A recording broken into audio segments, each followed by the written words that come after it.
Terima kasih Anda masih bersama kami. Pemirsa, peringkat Indonesia dalam Indeks Kinerja Logistik atau LPI mengalami penurunan 10 peringkat tahun ini dibandingkan pada tahun 2014. Dalam survei yang dilakukan oleh Bank Dunia, Indonesia berada di peringkat 63 dari 160 negara dan menurun dalam 4 komponen, yakni bea cukai, infrastruktur, kompetensi logistik, dan aktualitas. Menteri Koordinator Bidang Perekonomian Darmin Nasution mengatakan bahwa penurunan peringkat tersebut bukan disebabkan oleh memburuknya kinerja Indonesia, namun juga menaiknya peringkat negara lain seperti Tiongkok, India, bahkan Tanzania dan Rwanda. Menurut Darmin, ada 6 aspek utama dalam membangun sistem logistik nasional, yaitu perbaikan rantai pasok komoditi utama, infrastruktur transportasi logistik, penyediaan pelaku logistik, pengembangan SDM, penerapan teknologi, dan harmonisasi regulasi. Persoalan utama logistik nasional bukan di rantai distribusi, tapi di komoditas yang tidak ada standarisasi.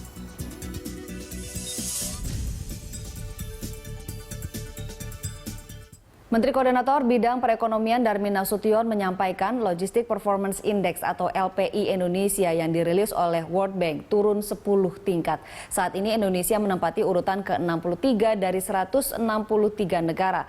Lantas apa yang menyebabkan Logistic Performance Index Indonesia merosot dan langkah apa yang harus dilakukan untuk meningkatkan LPI? Untuk membahasnya telah hadir Ketua Umum Asosiasi Logistik Indonesia Zaldi Ilham Masita. Selamat malam Mas Zaldi. Malam, Mbak. Terima kasih sudah hadir di Berita Satu TV. Sama-sama. Mas, ini turunnya nggak main-main Mas, 10 peringkat ya dalam 2 tahun. Sementara pemerintah kita ketahui tengah giat menggenjot sektor logistik. Ada single window, lalu jalur hijau, lalu juga berbagai upaya untuk menekan dwelling time.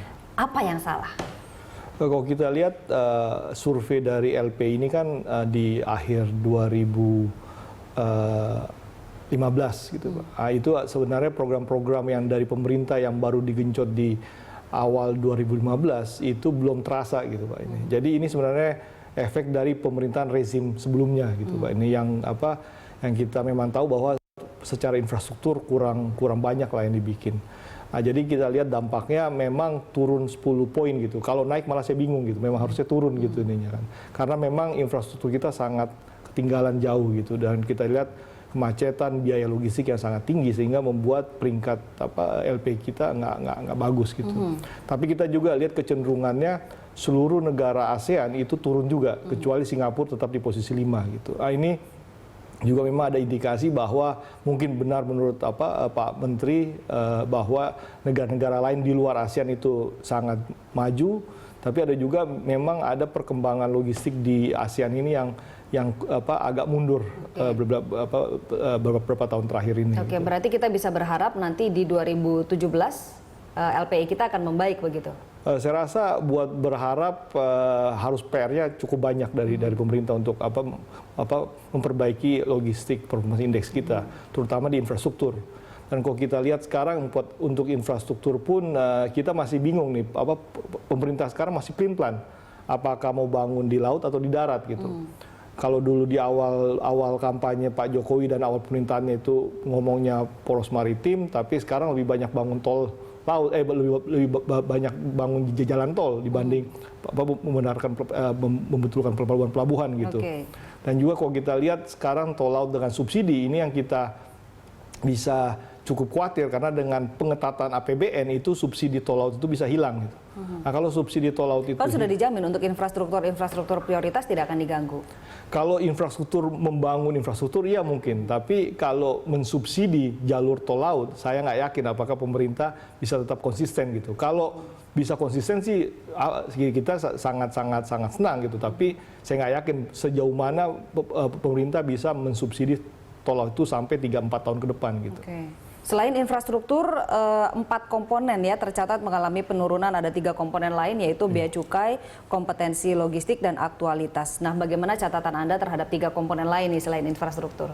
Kalau mengenai bea cukai, saya rasa program-program yang baru seperti NSW, lalu juga dengan pusat logistik berikat yang dilakukan oleh Bea Cukai, saya rasa kita akan lihat dampak perbaikannya mulai awal tahun 2017 gitu. Oke, berarti nanti di survei berikutnya. Ya, di survei gitu. berikutnya. Oke. Kalau saya sih cukup optimis bahwa program-program perbaikan yang dilakukan oleh Bea Cukai yang sekarang ini sangat-sangat bagus, yang akan kita lihat efeknya di tahun-tahun ke depan gitu. Oke, kalau sekarang memang belum terlihat ya, di survei yang terakhir dilaksanakan oleh World Bank ini. Bagaimana dengan dua komponen lainnya, Mas, kompetensi logistik dan juga aktualitas? Kalau kompetensi logistik ya ini yang kita sangat sayangkan, misalnya dari Depdikbud itu dia belum mengakui logistik sebagai suatu bidang keilmuan. Jadi sampai sekarang itu belum ada S1 logistik gitu. Nah, ini yang kita sehingga supply SDM yang berkualitas di bidang logistik ini masih sangat jauh gitu. Nah, ini yang kita harapkan dari pemerintah, terutama Kementerian Pendidikan untuk segera mengakui bahwa logistik sebagai suatu bidang keilmuan, sehingga bisa universitas yang ada itu membuka S1 logistik.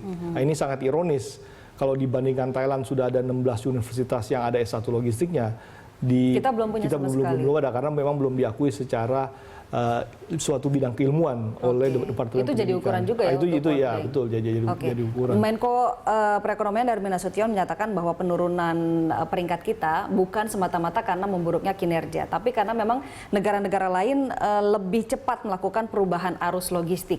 Pertanyaannya, mengapa negara-negara lain bisa, terus kita tidak? Saya rasa memang karena pemerintah kita belum punya visi yang jelas terhadap bidang logistik. Sudah menjadi isu yang sangat panas, tapi pemerintah kelihatannya belum ada solusi bagaimana memecahkan masalah logistik ini. Kalau kita lihat aja dulu ada Sisloknas yang jadi Perpres sampai sekarang belum dilaksanakan dengan baik gitu.